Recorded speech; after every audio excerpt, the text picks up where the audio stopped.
you everyone for coming. Um, we had our memorial for Peter last week at Green Gulch. It was wonderful. For those who were there, it was very special. And if you're able to watch it on streaming, I hear it was good too. Um, this is the first uh, talk since Peter's passing. We've been doing 7 weeks of memorials. This talk, came up during this time, probably from December through now. Um, this talk is a little disparate in that I go into a number of different teachings and koans, but hopefully I can pull it together because they're all disparate and they're all the same. Um, Bear with me. These empty words are infused with meaning. And in the end, there's nothing but this. So hopefully I could pull all that together. Thank you. So this is 5 parts, no whole, WHOLE. The great matter of life and death. This is the first Dharma talk after Peter's passing. Many events have occurred within our community and globally, providing an opportunity to engage with the Dharma. Grieving can move us into a place of pain, history, and small mind. Loss reveals new emotions and attachments, some rediscovered, others unknown. The space of suffering can feel inescapable. It can feel like paralysis, and yet this is also the space of practice. Profound loss and profound pain seem to accompany one another until they do not. In the space between fear of fear and fear of fearlessness, we can find an opening, the unknown. This can be the place of resonance for the Zen teaching, not knowing is most intimate. I've been sitting with our great ancestor, Keizan Zenji's root case, and also the first koan from the Denku Roku, the record of the transmission of light. The root case is on Buddha's enlightenment, and case 1 is Mahakashapa's transmission. While studying these koans during this time, they called forth other koans. The bull through the window, what is your original face before you were born? How do you step off a 100-foot pole? This is a little bit of a different process as they all sort of came up organically in answers to life, maybe. So I'm attempting to answer these succinctly, even though I could probably spend a lot of time on each one. And if anyone has questions, I could do that. But they're all these koans are the same inquiry. They all point to the same place, the place where we lose our footing in concepts and knowing. Koans cannot be solved through logic or mental effort. They lead us to a place where the conscious mind drops off. And there, practice begins. In this moment, practice begins. The awakened one, Denku Roku, root case. Buddha said, I and all sentient beings simultaneously attain enlightenment. In saying this, he opened the gate to awakening, pulling us through. Our practice is to touch the earth, to exist in both form and emptiness. Buddha has given us this path. Though full Buddhahood may feel beyond our grasp, how do we live in this world knowing our enlightened nature and our deeply human struggles? We still carry a vestigial tail, the remnants of small mind, fear, and attachment. But this tail is not a hindrance unless we fear it. It is precisely where our practice resides. Instead of rejecting it, we must meet it with curiosity and compassion. This beautiful and succinct koan is a gateway if we can fall into the path. Its spaciousness holds all other dharmas. It asks us to step beyond conceptual understanding. If we search for meaning with the intellect, we miss the transmission. If we try to grasp it, it slips through our fingers.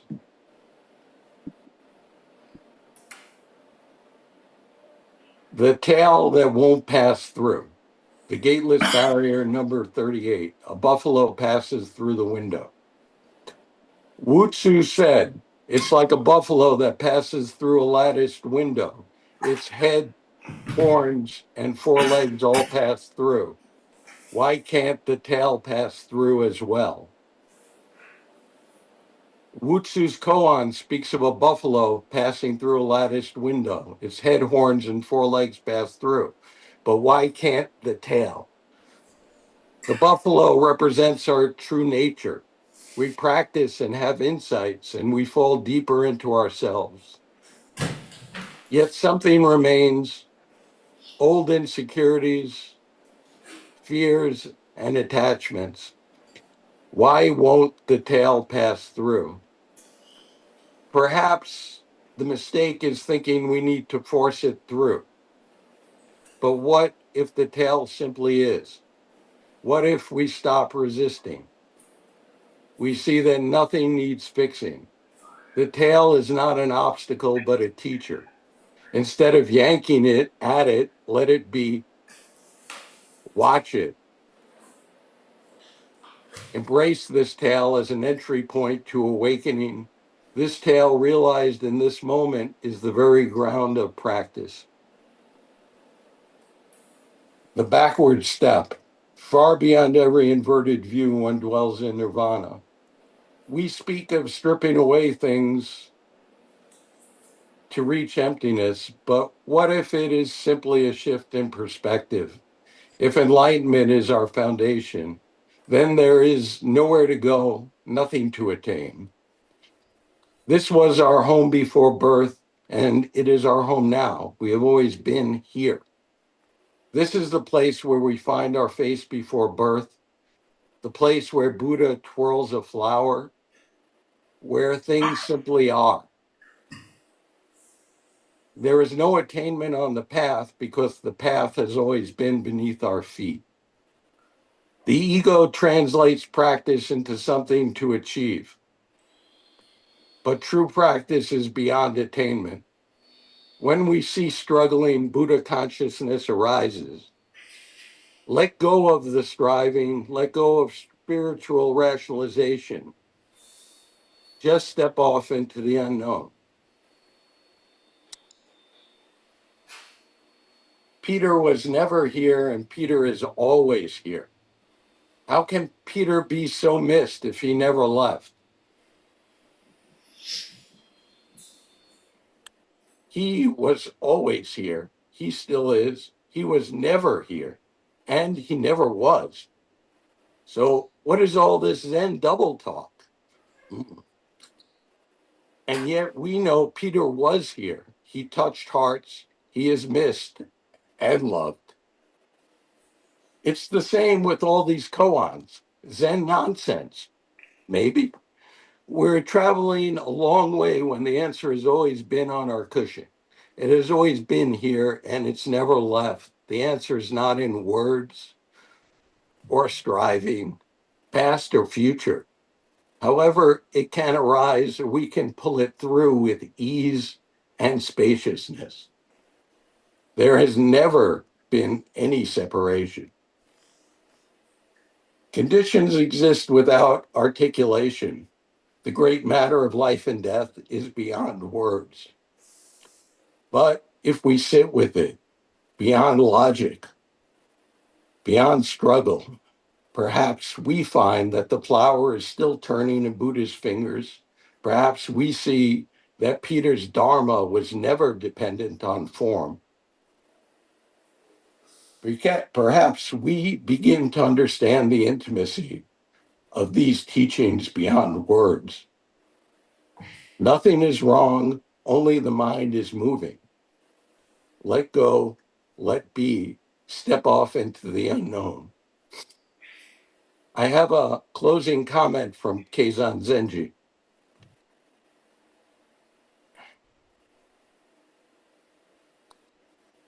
In perfect ease, go, stay, sit, and lie down. Seeing, hearing, understanding, and knowing are all the natural display of the actual nature. From first to last, mind is mind, beyond any arguments about knowledge and ignorance. Just do zazen with all of who and what you are. Never stray from it or lose it.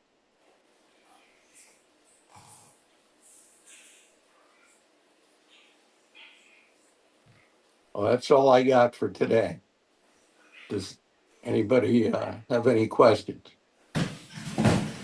comments, concerns?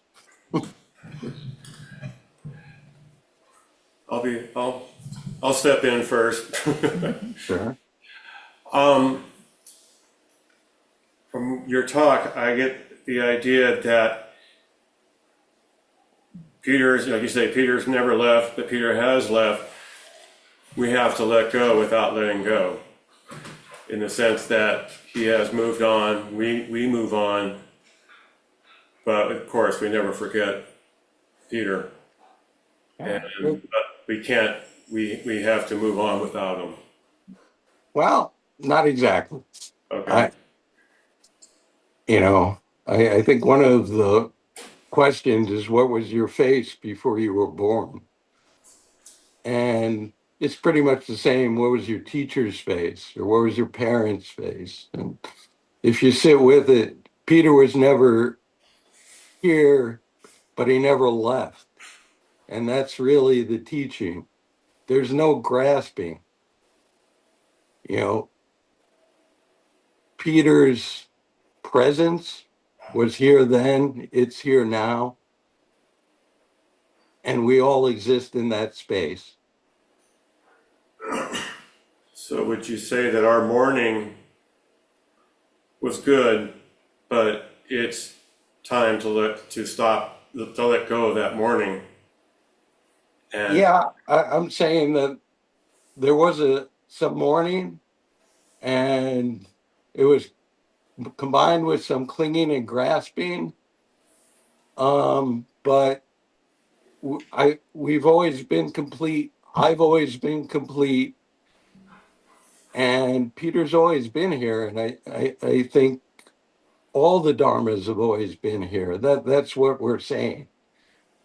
So all of this striving, even in what Keizan Zenji says, from first to last, mind is mind, beyond any arguments about knowledge and ignorance.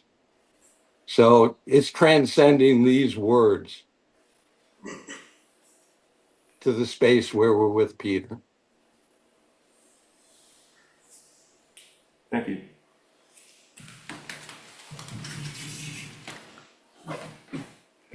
Anybody else have a question?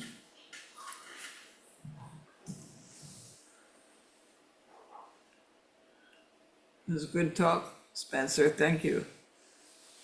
Thank you, Jay. I like the line where you said Peter's still here. Yeah. He's still here, but I miss him very much. I know that's clinging, but it's a nice clinging. When it's ready to go, it'll just go. Yeah.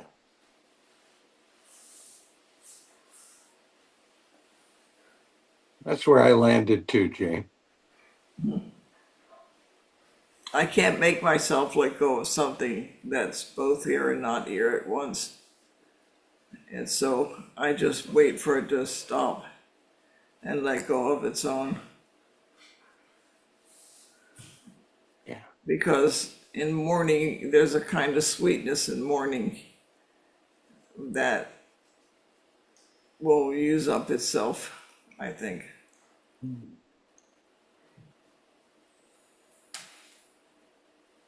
Yeah, there is a sweetness, but there comes what I saw. Maybe where there comes a time to step off back into the practice, and it takes a lot of courage.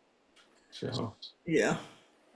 Yeah, when I look at Peter's picture on the altar, I get a very strong tug inside. And I guess that's the attachment part.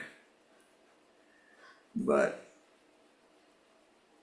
I am happy that I had the experience with him. And I think swans mate for life, and so do eagles. I wonder which one Peter was. For some reason, I think he was a swan. Half and half. He's more or less a Garuda. He's half eagle, half swan. But he's also not half eagle and not half swan. Yeah.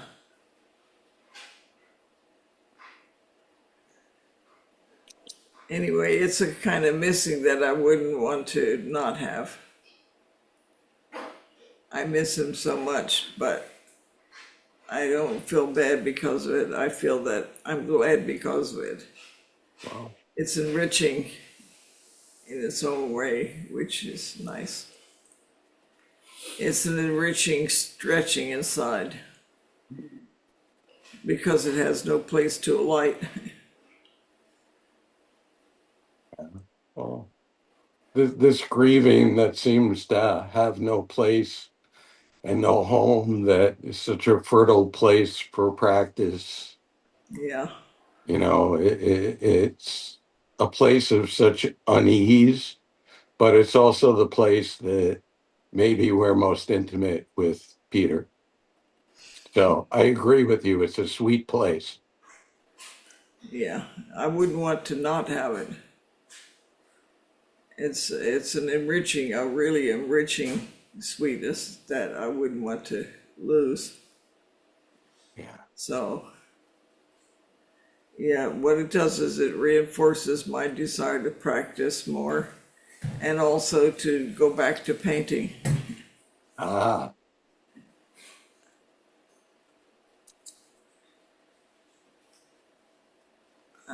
I guess anybody who's had the same feeling must understand it. I guess this is what they call sweet sadness. Something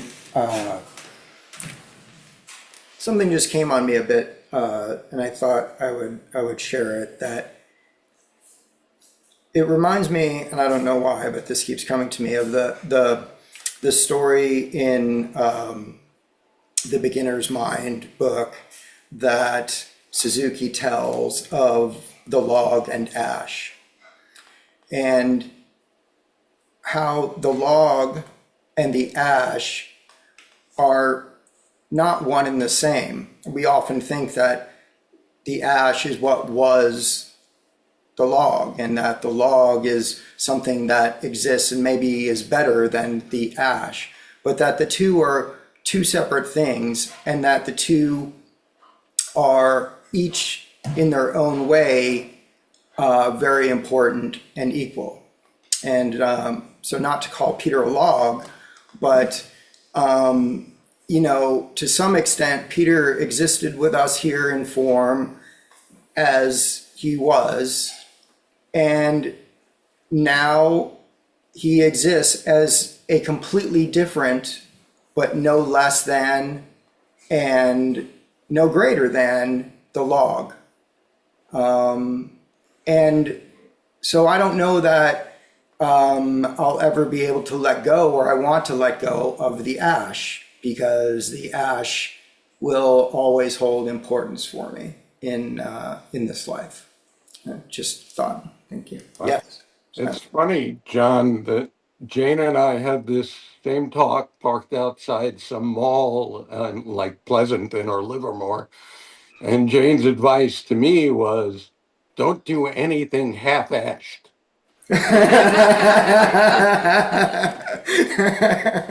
Okay, so I agree. Jane says. That's going to be, Karina and I are long-term working on a book. It's called Jane Says. We used to sing the old, what is it, Jane's Addiction song, Right. Jane Says to her back in the day. Yeah. I remember. We have this picture of Suzuki Roshi up on the wall, and we have remembered these 60 years with the picture. And I never can look at that picture without feeling the warmth that I felt for him. And we honor him every time we do a service by bowing to him at the end of the service. And we're going to put Peter's picture up there as part of the ancestors now. And so we'll be bowing to both of them. But Suzuki Roshi has been alive for me all these 60 years. I never felt he was dead. And I'm sure that's going to happen with Peter. But I've never felt that Suzuki Roshi wasn't here teaching us. And I think that's going to happen with Peter. He is here and not here, as you say, but still teaching. How is that possible? Yes, Same way because Suzuki Roshi was here and teaching all along. The yeah, same way the ancestors have been here and teaching all along with us. We talked to our teacher in Japan one time. We had an interesting conversation with Kano Sensei, who was a disciple of D.T. Suzuki. And he said, in a long conversation with her, he talked about his Shakyamuni Buddhist teaching on the hill to many people. And he said it was at that time he pulled out the flower, and Mahakashapa smiled. And he said, even today, Shakyamuni Buddha is still talking on this hill to all of us, and we are all sitting there listening to him. And Shakyamuni is also smiling at the flower, that it never stops and never ended, and that even to this day, this talk is going on and we are listening to it. And I thought that was very interesting. yeah, I really resonate with that. I said that Peter's Dharma was never dependent on form. Yes, Neither was Suzuki Roshi's or Buddha's. yeah, They just are, and we are, right? yeah, That's how Peter is still here. yes. And Yes, so Peter is not here as the person who was tired and sick. He's very vibrant and full and still teaching as he always was. I think we lost them, maybe. Oh, I think they'll be back. Um, Did anyone else want to say something about Spencer's talk or ask him to say anything more?